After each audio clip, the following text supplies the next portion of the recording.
Welcome to ఏ9 TV. రాష్ట్రంలోని మాలలందరూ వైఎస్ఆర్ కాంగ్రెస్ పార్టీకి మద్దతు ఇస్తున్నట్టు రాష్ట్ర మాల మహానాడు అధ్యక్షులు బిల్లా చెన్నయ్య తెలిపారు. ఎస్సీ, ఎస్టీ, బీసీ, మైనార్టీ వారికి, బడుగు బలహీన వారికి అధిక ప్రాధాన్యత ఇచ్చిన రాష్ట్ర ముఖ్యమంత్రి వైఎస్ జగన్మోహన్ రెడ్డికి సంపూర్ణ మద్దతు ఇస్తున్నామని ఈ మేరకు ప్రకాశం జిల్లా ఒంగోలులో మాల మహానాడు ఆధ్వర్యంలో జరిగిన మీడియా సమావేశంలో బిల్లా చెన్నయ్య తెలిపారు.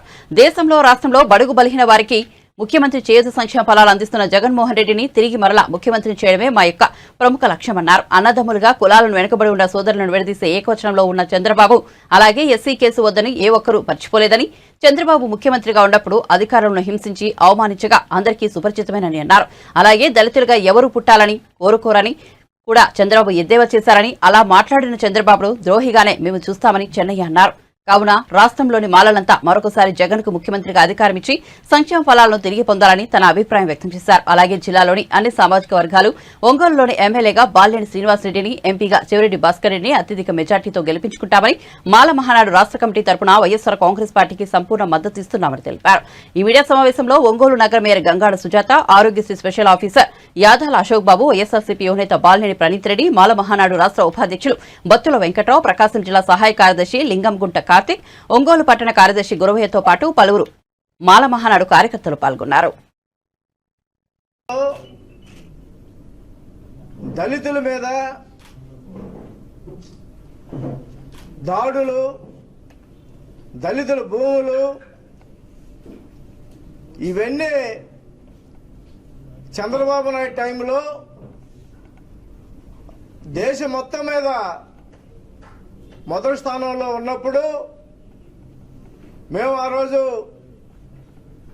ధర్నా కార్యక్రమం అయితేమి దళిత సంఘాలు అందరం కలుపుకొని మాలామాదిగా రెండు అన్నదమ్ముల్లాగా మేము వ్యవహరించే టైంలో కారంచేడు ఇష్యూ జరిగింది.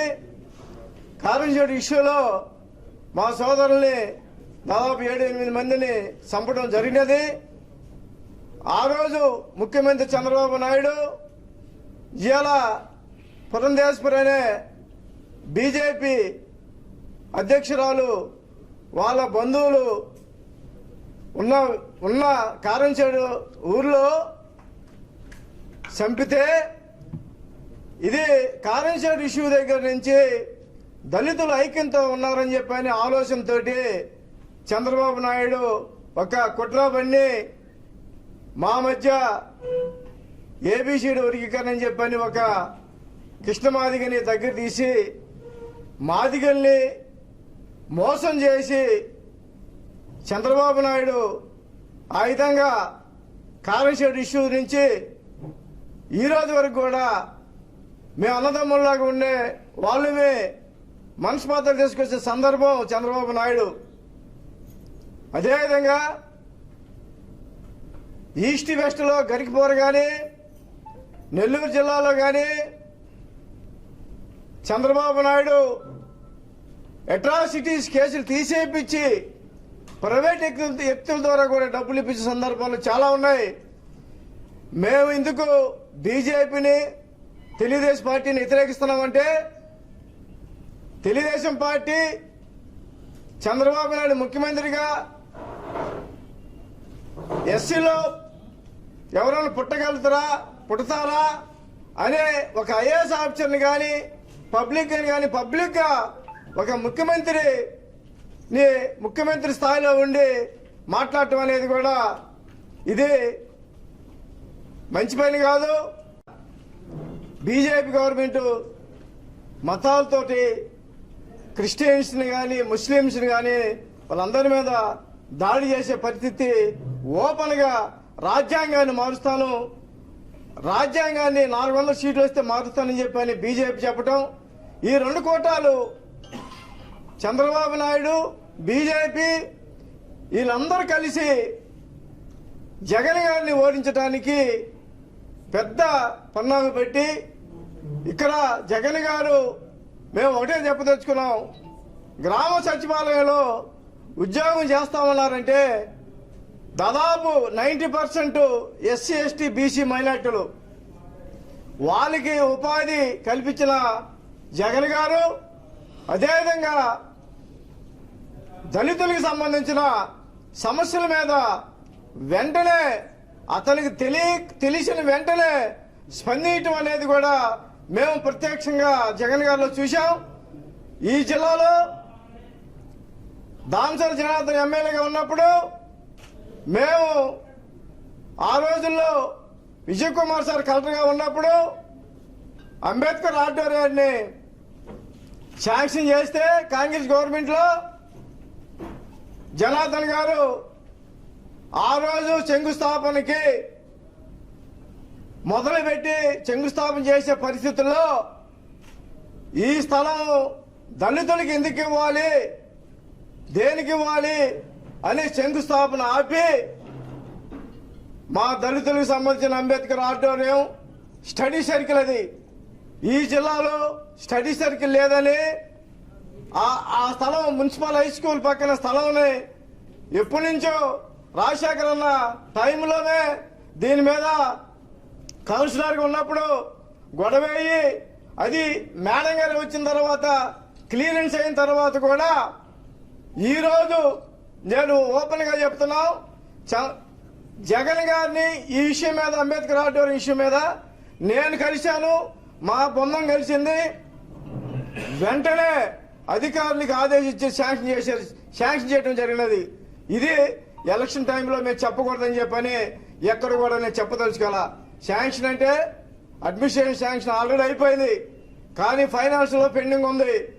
మేము చెప్తుంది ఏంటంటే ఆయన జగన్ గారికి ఇలాంటి విషయాల్లో తెలిసిన వెంటనే ఎక్కడ కూడా దళితుల మీద దాడి చేసిన చాలా విషయాల్లో మా నోటీస్కి వచ్చినాయి. పలానా చోట దళితుల మీద దాడులు జరిగినాయని దాని మీద మీరేం చేస్తారని చెప్పని కొచ్చి చేయడం కూడా జరిగినది. నేను అనేది ఒకటే, ఇవాళ ఎస్సీ ఎస్టీ బీసీ మైనార్టీలు అంటే ఆయన ఏ విధంగా చేశారనేది కూడా ఈ పథకాల ద్వారా చెప్పదలుచుకున్నాం. ఇంకోటి, ఈ జిల్లాలో కరోనా టైంలో బాలినేని శ్రీనివాసరెడ్డి గారు సొంత నిధులతోటి కరోనా టైంలో హాస్పిటల్లో స్పెషల్ టీమ్ నిధులతోటి కరోనా టైంలో హాస్పిటల్లో స్పెషల్ టీం వేసి ఎవరికైతే ఇబ్బంది పడుతున్నారో, ఎవరైతే ఏ విధంగా ఇబ్బంది పడుతున్నారో ఆ కరోనా టైంలో ఆయన అందుబాటులో ఉండి ఆయనకి బాగలేకపోయినా కరోనా వచ్చి అందరిని పలకరించి పోయిన సందర్భం. ఈ ఒంగోలు ఎమ్మెల్యే జనార్దన్ ఓడిపోయిన తర్వాత ఏ రోజైనా కరోనా టైంలో వచ్చారా? ఏ రోజైనా పేదవాళ్ళని పలకరించారా? ఏ రోజైనా ఏమైనా చేశారా? కనుక ఈ జిల్లాలో ఈ రాష్ట్రంలో వైసీపీ పార్టీని గెలిపించడానికి మాల మహానాడు ఎప్పుడో నిర్ణయించుకుంది. మా స్టేట్ కమిటీ, నేషనల్ కమిటీ వాళ్ళు మొత్తం కలిసి ఈ వైసీపీకి సపోర్ట్ చేయాలని చెప్పిన ఆలోచనతోటి మేము పేదలకి ఎవరైతే పనిచేస్తారో వాళ్ళ వైపు మేము పనిచేస్తామని చెప్పని కూడా ఈ సభాపేతంగా నేను చెప్పదలుచుకున్నాం. రెండోది, ఒంగోలుకు వస్తే ఏ రోజు కూడా చెండు పొలం ఇయ్యలేని పరిస్థితి టీడీపీ గవర్నమెంట్. ఈరోజు ఇళ్ల స్థలాలు ఇచ్చారు. అక్కడ ఎర్జల్లో ఇళ్ల స్థలాలు అంటే దళితులకి స్థలాలు ఇవ్వకుండా ఉండటానికి కోసం హైకోర్టులో రిట్ వేస్తారండి. హైకోర్టులో రిట్ వేపిస్తారా చంద్రబాబు నాయుడు, జనార్దన్ నీళ్లు? అంటే మాకు ఇవ్వడానికి ఎస్సీ ఎస్టీ బీసీలకి స్థలాలు ఇవ్వడానికి మీకు ఇష్టం లేదా? ఎందుకు కోర్టు కేసినట్టు? మీ టీడీపీ చేత ఎందుకు కోర్టు కేసినట్టు? మరలా దీని మీద కూడా కోర్టు కేశారు. మేము ఒకటే చెప్తున్నాం, జనార్దన్ గారు కూడా చెప్తున్నాం, మా దళితుల జోలికి ఎస్సీ ఎస్టీ బీసీ మైనార్టీల జోలికి వస్తే ఎవరు సాలరు, ఎవరు నిలబడరు. మేము చెప్తా ఉన్న ఈ వేదిక నుంచి ఇంకోటి కూడా చెప్తున్నాం, పేదలకు పని చేయండి, పేదల్లోకి రండి. మీరు అట్ట కాకుండా గవర్నమెంట్ ఇస్తుందని చెప్పని కోర్టుకే ఎవరేమన్నారు? కోర్టుకేస్తారా? కోర్టుకేసి ఏం చేస్తారు? ఇప్పుడు ఆపారు, ఎలా ఇచ్చారు? 25,000 మందికి 25,000 మందికి ఆల్ క్యాస్ట్ కి సంబంధించింది పేదలకు ఇచ్చని చెప్పిన సందర్భంగా నేను చెప్పదలుచుకున్నాం. మరి ముఖ్యంగా ఈ రోజు వరకు జనార్దన్ ఉన్న టైంలో, ఎమ్మెల్యేగా ఉన్న టైంలో ఎన్ని గొడవలు జరిగినాయి, ఎన్ని అట్రాసిటీలు జరిగినాయి? వాసు గారు వచ్చిన టైంలో ఏ రోజైనా గొడవలు ఉన్నాయా? ఎక్కడైనా గొడవలు ఉన్నాయా? ఎలక్షన్ టైం వచ్చేలా గొడవలు చేస్తున్నారు. అంటే ఇదంతా గమనించాలి, మనం పేద ప్రజలను మీకు గమనించాలని చెప్పాను కూడా నేను ముఖ్యంగా మీకు అందరూ చెప్పదలుచుకుంది ఏంటంటే, ఈ పార్టీలు అందరూ కలిసి జగన్ గారిని ఓడియడానికి అని అనుకున్నారు. కానీ జగన్ గారి వెంట ప్రజలు ఉన్నారు. మీరు కాదు, జగన్ గారి వెంట ప్రజలు ఉన్నారు.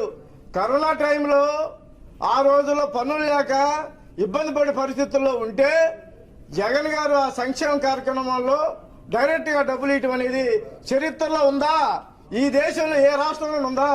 రాండి ఛాలెంజ్ చేసి చెప్తాం, మేము చెప్తాం వేదిక మీద, ఏ వేదిక మీద అయినా వచ్చి మేము ఛాలెంజ్ చేసి చెప్తామని చెప్పని కూడా ఈ సందర్భంగా మేము చెప్పదలుచుకున్నాం. జగన్ గారు కానీ ఈ రాష్ట్రంలో కాకుండా చంద్రబాబు నాయుడు ఉంటే ఈ పార్టీకి ఎక్కడెక్కడ దళితుల మొత్తాన్ని ఏరి మా అమ్మల్ని ఎంత ఇబ్బంది పెట్టే పరిస్థితులు గతంలో జరిగినాయి. దేశ మొత్తం మీద చంద్రబాబు ఉన్న టైంలో అట్రాసిటీ కేసులు ఎక్కువ నమోదైనాయి. కేసులు కొన్ని ఏరియాలో కూడా కేసులు కూడా రిజిస్ట్రేషన్ చేయలేకపోతే మేము ధర్నా చేసి కేసులు కూడా రిజిస్ట్రేషన్ చేపించి సందర్భాలు కూడా ఉన్నాయని చెప్పి నేను చెప్తా ఉన్నాం.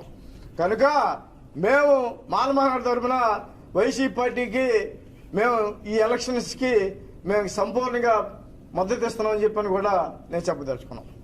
ఎందుకంటే ఎస్సీలు మొదటి నుంచి కూడా అందరూ అంటే మాలైనా మాదిలైనా కలిసిమెలిసి అన్నదమ్ముల్లాగా ఉన్న సందర్భంలో మరి కారంచేడు ఇష్యూ అందరిని ఒకటిగా చేసింది. అయితే గతంలోనే మా చెన్నై చెప్పినట్లుగా మాదిగల్ని అంటే ఈ రిజర్వేషన్స్ సెపరేట్ చేసి ఏబీసీ చేయాలని చెప్పి వాళ్ళకి కూడా అవకాశాలు కల్పించాలని మరి మాకే మరి గొడవలు పెట్టి చివరికి మాకు వాళ్ళు దూరం అయ్యే విధంగా మరి ఎంత ప్రయత్నించినప్పటికీ కూడా వారు కూడా మాతోనే ఉన్నారు. అయితే ఈ మధ్యకాలంలో మరి కొంతమంది టీడీపీకి సపోర్ట్ చేయాలని చెప్పేసి మాదిగలు అనుకున్నప్పటికీ చాలా వరకు కూడా ఈ ఒంగోలు నియోజకవర్గానికి విషయానికి వచ్చినట్లయితే ఎస్సీలు కంప్లీట్ గా కూడా వాసన్న వెంటే అలాగే జగనన్న వెంటే ఉన్నారని చెప్పడంలో ఎలాంటి అతిశయోక్తి లేదు. ఎందుకంటే ఈ గవర్నమెంట్ మంచి పని ఏదైనా జరిగిందంటే ఈ గవర్నమెంట్ లో మరి ఎస్సీలకి ఖచ్చితంగా అందరికి కూడా అనేక పథకాలు మరి ఇవ్వడం జరిగింది. అందులో అన్ని పథకాలు కూడా మరి ఎస్సీ ఎస్టీ బీసీ మైనార్టీలు అందరూ కూడా అందుకుంటున్నారని చెప్పడంలో ఎలాంటి అతిశయోక్తి లేదు. అన్ని రకాలుగా కూడా ఆర్థికంగా కానివ్వండి అలాగనే మన సామాజిక పరంగా కానివ్వండి ప్రతి ఒక్కరు కూడా మా కాళ్ళ మీద మేము నిలబడడానికి గవర్నమెంట్ ఎంతగానో తోడ్పడుతుంది. అంతేకాకుండా ఉద్యోగాల విషయంలోనైతేనేమి అలాగే ఇప్పుడు మనకు తెలుసు హాస్పిటల్స్ లో ఎన్నో రకాలుగా మరి నామినేటెడ్ పోస్టులు కానివ్వండి అలాగనే మరి అవుట్ సోర్సింగ్ ఉద్యోగాలన్నీ కూడా మరి ఎస్సీ ఎస్టీ బీసీ మైనార్టీలకి ఎక్కువగా దక్కినాయి అని చెప్పడం ఎలాంటి అతిశయోక్తి లేదు.